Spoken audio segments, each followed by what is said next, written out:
The booster course pass for Mario Kart 8 Deluxe was quite the success, and once again, we're looking at all changes and differences made for the returning courses in Wave 6 of the DLC. The final race of the Spiny Cup is Wii Rainbow Road. It's the grand finale, taking place on an iconic prismatic raceway high above the Earth, with several elements taken straight from Super Mario Galaxy, many boost panels and half-pipe ramps, a steep plunge towards the planet, a wavy road leading to giant holes and a launch star cannon, and intertwining split paths, all in anti-gravity. So how does the most recent update differ from past installments? Let's find out. Rainbow Road in Mario Kart Wii was the longest track in the game, featuring most of the acrobatic elements that we would see in future versions. It had several elements taken from or inspired by Super Mario Galaxy, but it surprisingly did not feature Rosalina's Comet Observatory watching over it all. Tour revamped its visual design, but it stayed faithful in how it played, except that it included more barriers and turned the 3-lap race into that with 2 sections, divided at the cannon where a glide ramp was added.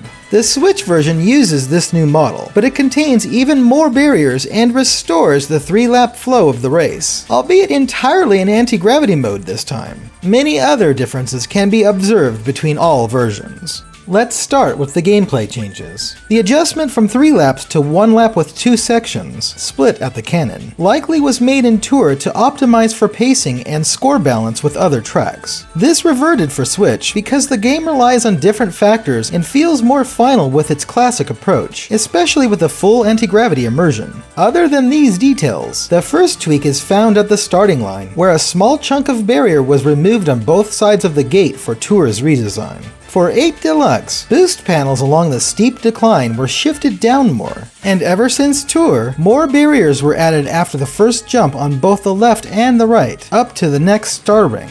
Originally, the wavy road ahead formed gentle ripples, but they intensified as time elapsed into a very bumpy surface. This became consistently moderate for the mobile version. And for Switch, the boost panel at the end stopped moving with the ripples, instead becoming stiff and slanted upward at all times like a boosted ramp. Just below this in Tour, the circular ramps around the big holes of the Figure 8 zone were taken out, preventing racers from jumping over the holes. But they're back now. On the sides of this area, the item incentive from the original for taking either of the first 2 half-pipe ramps returned too. Ahead, a couple of spin boost pillars were installed before the launch star cannon. This area has been a great spot to skip over the bends, made possible like in Wii again after losing that ability in Tour. The cannon was given a glide ramp ever since the mobile title, and the half-pipe set that follows was made parallel at that point, possibly to account for the physics change. Now, this jump can be skimmed over, skipping the lengthy jumping animation. In Tour, barriers were added to the sides of the road connected to the half-pipe exit. Another barrier was installed on the outer edge of the right path where that on the opposite side ended. The first set of barriers here were extended for 8 Deluxe, a little further on the left side, and up to the next barrier on the right by the dash panels with star rings that were moved a bit. Even more barriers were placed along the outer edges, starting at the second set of star ring dash panels that switched sides. And the chevron barrier transformed from a U-shape to a V-shape, only minimally affecting the race, if at all. In addition, the bend along the left path after crossing under the other was softened. Along the tunnel in the next part, each dash panel with a star ring moved to the opposite side of the road. Lastly, Tour made the final barriers start sooner, ending the illusion of a possible path left of the finish line. No more falling off there, thankfully. There are significantly more aesthetic changes. This track has the general lighting, texture, and mild coloration differences naturally. And the mini-map was rotated 90 degrees counterclockwise too. Far away from the course, the starry backdrop was altered to feature some violet. Meanwhile, the grand light blue and teal galaxy was replaced by a smaller orange and purple galaxy, like Bode's galaxy. Saturn was remade in 3D, relocated to be high above, and the yellow moon with strictly concave craters was modeled to be gray, with thick-rimmed impact craters and a rocket like those on the moon in 3DS Rainbow Road. It was brought much closer, near another part of the road, and other planets were added all around the environment. For Switch, the galaxy was exchanged once more for a teal and blue type,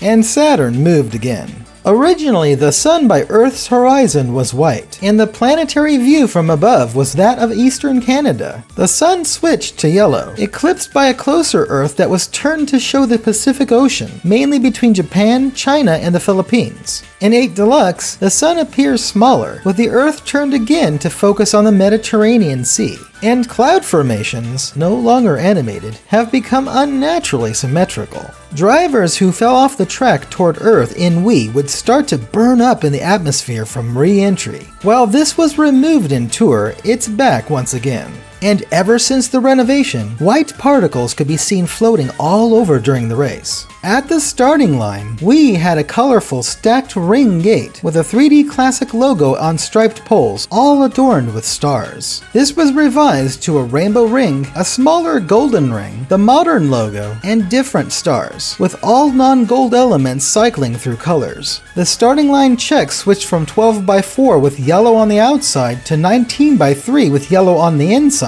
A gold starting grid was added at this point too. The iridescent road here and everywhere was made consistent, being given pulsing lines and flowing stardust. And the railing style was altered, most notably the post design adjustment and removal of the scalped trim and mini stars. For Switch, the starting line gate colors cycle more slowly, as do all gates like this. And the starting line itself has a glowing border now, downsized to allow for the road's edge line, which also glows, just like the starting line grid. This time, the checkerboard panels of the road with a new variegated look are uniform tiles, without star markings or pulsing lines, but with many more stardust particles. And the multicolored bars of the barriers glow too. Past this point in Tour, sharp asteroids were made smooth, tumbling in place at different speeds rather than orbiting the road. Star rings were modified from rainbow with a starry rim to layered blue with a gold rim. Both of these features were revised in 8 Deluxe, with familiar textures from 3DS Rainbow Road, and asteroids that spin slowly and more consistently now. The wavy road further ahead and its transition into it had unique patterns in Wii, but they were lost, becoming like the rest of the path in Tour. Directly from Super Mario Galaxy and its sequel, star bits were recolored with their behaviors modified like the asteroids, and low polygon types in the distance were omitted. Also like asteroids, they spin at a consistent slower rate for Switch, bouncing up and down. And there are more of them, rearranged, with purple and aqua returning. For Tour, the surface pattern around the holes below became more consistent, no longer featuring rainbow streaks, and the floating green arrows turned into those from SNES Rainbow Road. Now, these appear only when approached. At the cannon, the launch star design was inverted and simplified, and the effect seen while soaring was modified from rainbow rays to a color gradient across the length of the flight. And the barrier sealing the landing point was removed. For 8 Deluxe, the glide ramp became thicker. Meanwhile, the effect seems to be of much more subtle rays, and the launch star at the far end now spins clockwise. The highly decorated prismatic star rings at the half-pipe jump changed to a curved tunnel effect, with a repeating ring pattern spiraling forward like a tractor beam, capped with gold rings. Was that really an improvement though? Anyway, star bits around the spot disappeared, but they returned for Switch. In this version, the jump has a different visual effect, and the half-pipe ramp at the landing point was left out this time, since it was only used for reverse variants in Tour. The arrow stripe at the fork in the path switched from pastel arrows to rainbow chevron without posts in Tour. Meanwhile, the gates at the ends of these routes were replaced with gates similar to that at the starting line. Beyond this point, the tunnel of light with rings and a starry pattern for its effect became just like that at the half-pipe jump, starting and ending with rotating golden sun rings. Star bits outside this tunnel vanished, but they were all low poly. For 8 Deluxe, the tunnel has the same visual effect as that at the half-pipe jump. And look, proper star bits are here at last. Konpeito, the Japanese sugar candy that inspired these, sounds about good right now. There are some auditory changes as well. We had some sound effects or musical effects for driving on the road, the rippling of the wavy road, hitting a barrier, using the launch star cannon, being in the tunnel, and when falling off the track. With the exception of the road and star rings, these were removed for Tour. All of the lost sound effects returned for Switch in some form, bringing the audio back to its former glory. And that glory also defines the music for Wii Rainbow Road. It's a triumphant symphonic jazz in a style that has been a standard ever since N64 Rainbow Road, and in some ways SNES Rainbow Road. It starts with an intro that borrows heavily from that of DS Rainbow Road before establishing a unique melody.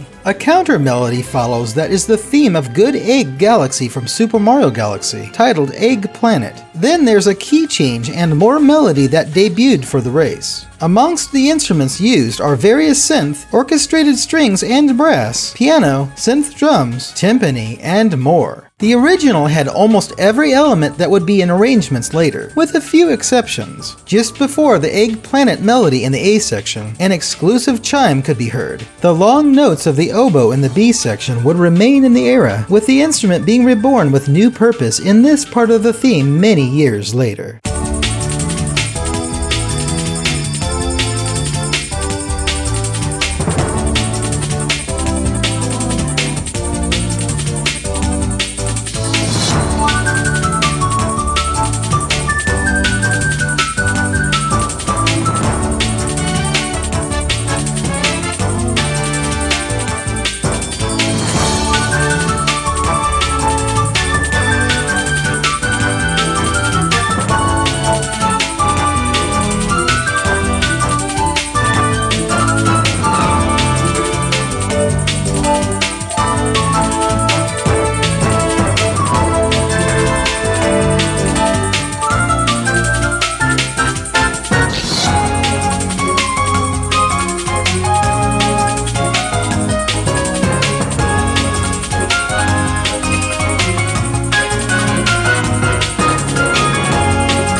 How inspiring! There's a bonus final lap variation that starts at the main melody without an intro when activated. The tour version of the main theme is effectively the same as in Wii, but the final lap, or section in this case, resumes the theme pretty much where it left off, only at a faster tempo and higher pitch. This composition was so impactful that it was given a special arrangement for Mario and Sonic at the 2014 Sochi Olympic Winter Games. It had a pumpin' synth arrangement that stuck pretty close to the source material, presenting it almost like music from Sonic games at the time. We're gonna miss what that crossover series brought to the table.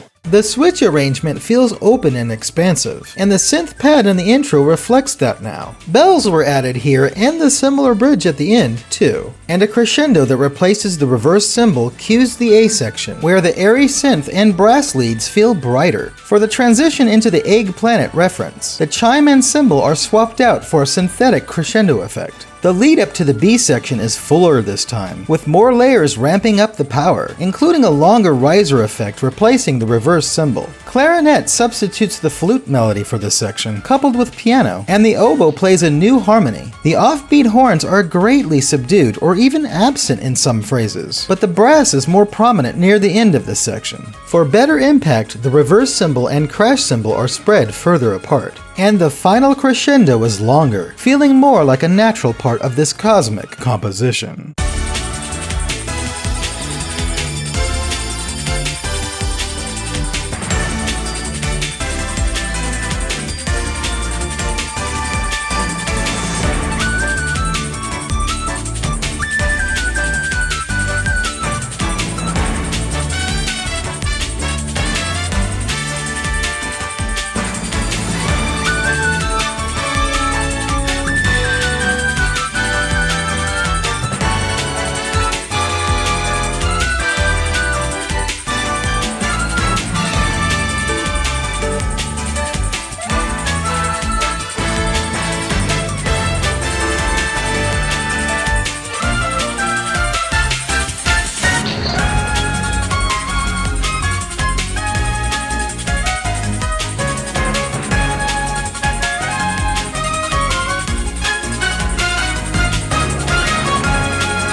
After all this time, we have arrived. What a glorious conclusion. And that's about it for all changes we found in Wii Rainbow Road. The track is an excellent end to the DLC, granting us a refined version of a fan favorite of its kind. And even if it's not as dangerous in some spots, it's a fantastic ride. But what do you think? Have you found any notable changes that we missed? Let us know in the comments below. And of course, stay tuned to GameXplain for the final bonus video covering the Booster Course Pass for Mario Kart 8 Deluxe and other things gaming too. Thanks for watching. Until next time, ciao.